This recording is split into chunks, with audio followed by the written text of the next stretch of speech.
अस्सलाम वालेकुम everyone, welcome to super moms home schooling channel. तो हमने एक सीरीज स्टार्ट की थी जिसका नेम था English forms for mothers and teachers, और उसमें हम बताते थे कि किस तरह से आपने बच्चों को साउंड्स इंट्रोड्यूस करवाने हैं, वो कौन सी मिस्टेक्स हैं जो नहीं करनी है। तो अब तक की 2 क्लासेस हमने इसी चीज में कवर की थी। आज की हमारी 3rd क्लास है। अगर आपने अब तक 2nd और 1st क्लास नहीं देखी तो लिंक आपको डिस्क्रिप्शन बॉक्स में भी मिल जाएगा और आई बटन में भी मिल जाएगा, ठीक है।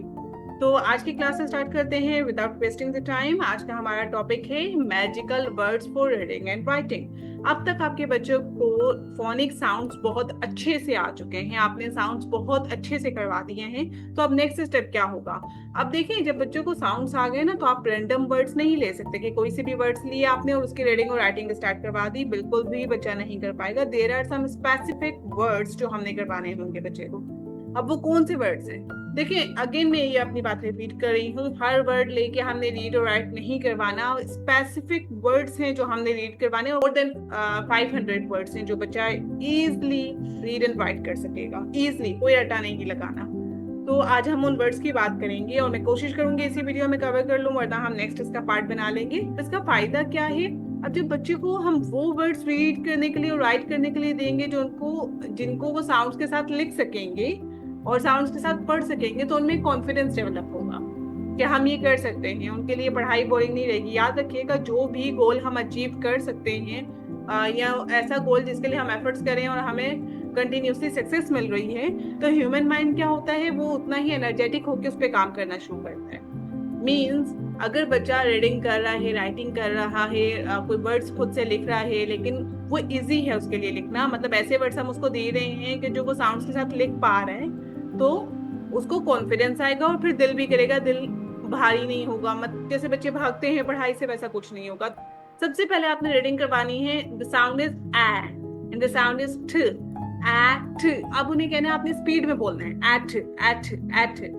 स्टार्टिंग में कुछ वर्ड्स ऐसे होंगे उनको मुश्किल होगी, लेकिन आहिस्ता आहिस्ता सब सेट हो जाएगा। बस कंसिस्टेंसी रखनी है, हिम्मत नहीं हारनी है, बच्चों को मोटिवेट करते जाना, and you will get the success इंशाल्लाह। तो एट इसके लिए डिफरेंट एक्टिविटीज होती हैं जो आप फॉलो कर सकती हैं। यूट्यूब भरा पड़ा है एक्टिविटीज के लिए।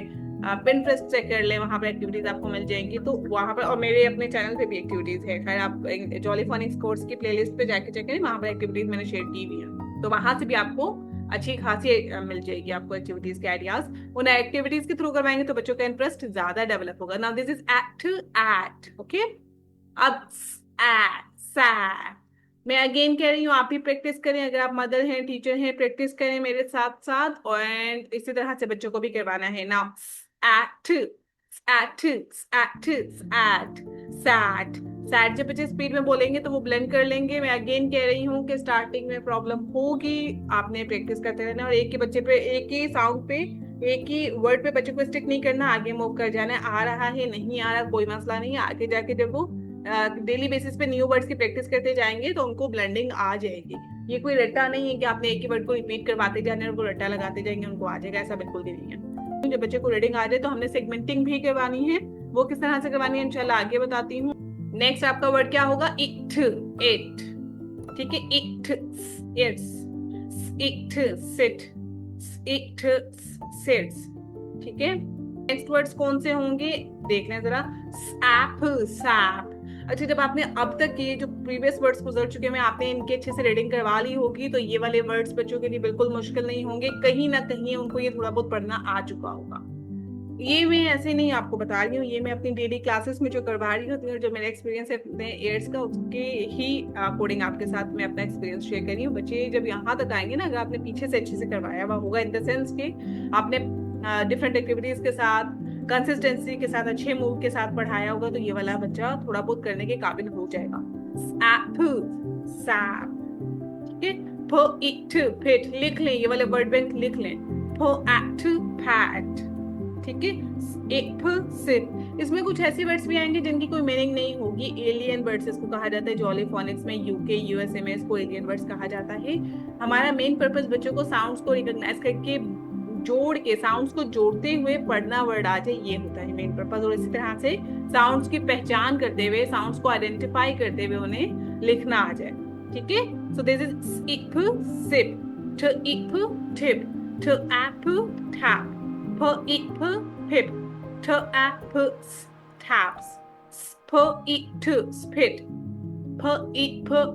Pips. कुछ वर्ड्स आप चाहें तो इसमें से मिस कर दें, क्योंकि ज्यादा थोड़ा सा बच्चों के लिए, कुछ बच्चों के लिए जो मेरी क्लास में होते हैं उनके लिए थोड़ा सा लॉन्ग हो जाता है, तो मैं कुछ उनसे स्किप करवा लेती हूँ।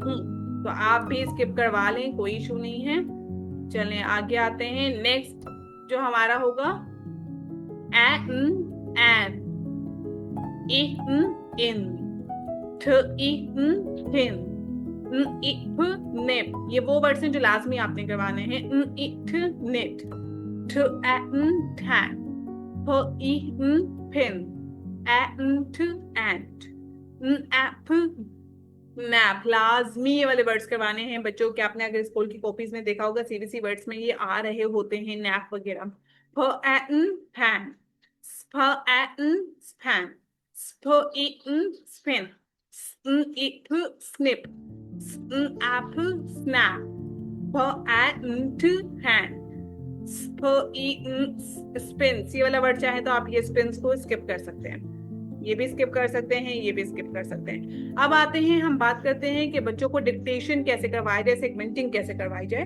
तो आपने बच्चे को कह दिया लिखे फैन, ठीक है, फैन। फोकस करें, फोकस करें, और बच्चा वर्ड को रिपीट करेगा। जब तक वो वर्ड को रिपीट नहीं करेगा उसको नहीं पता चलेगा कौन सा साउंड है। आप चाहे 1000 ऑफ टाइम्स रिपीट कर लें, तो आपने बच्चे से कहना है you need to repeat the word, तो वो रिपीट करेंगे nap, nap. Focus on the beginning sound nap, तो उनको क्लिक होगा और वो लिख लेंगे। जो मेन बच्चों को प्रॉब्लम होती है वो मिडल साउंड में, मतलब कि वोवल साउंड में होती है। वोवल साउंड को वो रिकॉग्नाइज नहीं कर पा रहे होते, ए की जगह पे ई लिख रहे होते हैं, ई की जगह पे ए लिख रहे होते हैं। अगर आपके बच्चे भी लिखते हैं तो कमेंट्स करके लास्ट में बताएं। उसका सॉल्यूशन भी मैं इंशाल्लाह नेक्स्ट क्लास में आपको दूंगी कि क्यों वो इस तरह से करते हैं और आपने क्या करना है कि वो ऐसा करना छोड़ दें। तो नेक्स्ट क्लास भी लाजमी देखिएगा। अच्छा, अब यहाँ पर बात करते हैं कि लिख लिया, अब आपने कहना है नैप। एक्स्ट्रा ऑर्डिनरी माउथ को ओपन करें, नैप। हो गया। नेक्स्ट साउंड क्या है बेटा? बच्चा रिपीट करेगा, मैं अगेन आपको कह रही हूँ आपने रिपीट नहीं करना, और कोशिश करें वो खुद से ही साउंड्स को रिकॉग्नाइज करें, आपने नहीं कहना अपने साउंड्स का, क्योंकि अब तक हमने ऑडिटरी ब्लेंडिंग करवा ली है ना, उनको रीडिंग आ गई है। अब हम सेगमेंटिंग करवा रहे हैं, मतलब डिक्टेशन सेगमेंटिंग, डिक्टेशन सेम चीज है, ठीक है। तो अब इसमें क्या होगा, ना, एंडिंग साउंड क्या है, नैप। साउंड्स पे फोकस करना है आपने, तो साउंड है, इस तरह से करवाएंगे तो हो जाएगा। जैसे फॉर एग्जाम्पल अगर मैं आपको नेक्स्ट वर्ड बोलूं फैन, फैन, बिगनिंग साउंड क्या है बच्चा, फ लिख लेगा। इसके अलावा बिगनिंग साउंड के लिए आप क्या कर सकते हैं, हाँ बैठी हुई है, आपने कहा बेटा tell me the beginning sound of bag, bag, वो बता देंगे बिगनिंग साउंड। फिर आप कहें कि tell me the beginning sound of cup, ख बता देंगे। फिर आप कहेंगे tell me the beginning sound of door, ड बता देंगे। कॉपी पेंसिल तक नहीं स्टिक करें, मैं हमेशा ये बात कहती हूँ, बाउंड मत करें स्टडीज को कॉपी पेंसिल तक। आप उसके अलावा भी करवा सकते हैं, बैठे हुए खेल रहे हैं, किचन में हैं आपके साथ, कहीं पे भी हैं, या आप बाहर वॉक पे निकले में जो चीजें देख रही हैं आप उनके बिगनिंग साउंड्स पूछ लें। इस तरह से बच्चा एंजॉय करते हुए सीख जाता है। और ज्यादातर लर्निंग आपको पता है कॉपी पेंसिल्स के बगैर होती है, ट्राई करके देखिएगा। इसी तरह से जब बच्चे को बिगनिंग साउंड आ रहा है तो अब आप एंडिंग साउंड पे आएंगे कि अब मुझे बताएं कि अगर एंडिंग साउंड हमारा है खप का एंडिंग साउंड, खप, खप का एंडिंग साउंड, तो कैसे बताएंगे वो, खप, एंडिंग साउंड खप का क्या हो गया, जैसे फॉर एग्जाम्पल हम कह रहे हैं फिन, फिन, एंडिंग साउंड क्या है फिन का, फिन। बच्चा फोकस करेगा, फिन, लास्ट में आए तो बता देंगे आपको एंडिंग साउंड। ये बिगनिंग साउंड और ending sound I think so कि अगर स्कूल्स मैटर करते हैं कि डिफरेंट स्कूल्स होते हैं, डिफरेंट उनका सिलेबस होता है, लेकिन मोस्टली जो है वो आता है प्रेप क्लास में, ये वाला आ रहा होता है, या नर्सरी क्लास में बिगनिंग साउंड एंडिंग साउंड के क्वेश्चन आ रहे होते हैं, तो ये उसमें भी हेल्प आउट कर लेंगे, और उसके अलावा उनको रीडिंग और राइटिंग में भी हेल्प कर लेंगे, ठीक है। मैं चाहूंगी कि क्लास को शॉर्ट ही रखूं, आज की क्लास यहाँ पर एंड करते हैं, क्योंकि लॉन्ग क्लासेस अगर ऑनेस्टली बताऊं कोई देखता नहीं है। आई डोंट नो व्हाई, शायद उनको वो वाला जो उनका एक्सपेक्टेड शायद लगता है उनको कि ये चीज होगी, वैसा होता नहीं है, क्या रीजन है। मैं ऑनेस्टली आपको बता रही हूँ, I just want a motivation. आपने देखा होगा क्लास काफी टाइम के बाद में शेयर कर रही हूँ, रीजन इज दैट जब मोटिवेशन नहीं मिलती तो डाउन हो जाते हैं, और बहुत बिजी शेड्यूल है, क्लासेस चल रही होती हैं, सब कुछ चल रहा होता है, टाइम निकाल के क्लासेस देखो। और ऑनेस्टली बता रही हूँ, ये ऐसा नहीं है कि मैंने कहीं से यूट्यूब से वीडियो देख ली और मैंने आपको आके बता दी, ये मेरा बहुत सालों का एक्सपीरियंस है, क्योंकि आपको पता है फ्रॉम सो मेनी ईयर्स में इंस्टीट्यूट रन कर रही हूँ, super moms home schooling virtual institute. उसके अलावा मुझे बच्चों की साइकी के बारे में ज़्यादा पता है, because I am certified child psychologist, और अब अल्हम्दुलिल्लाह मैं master practitioner, NLP master practitioner भी हूँ।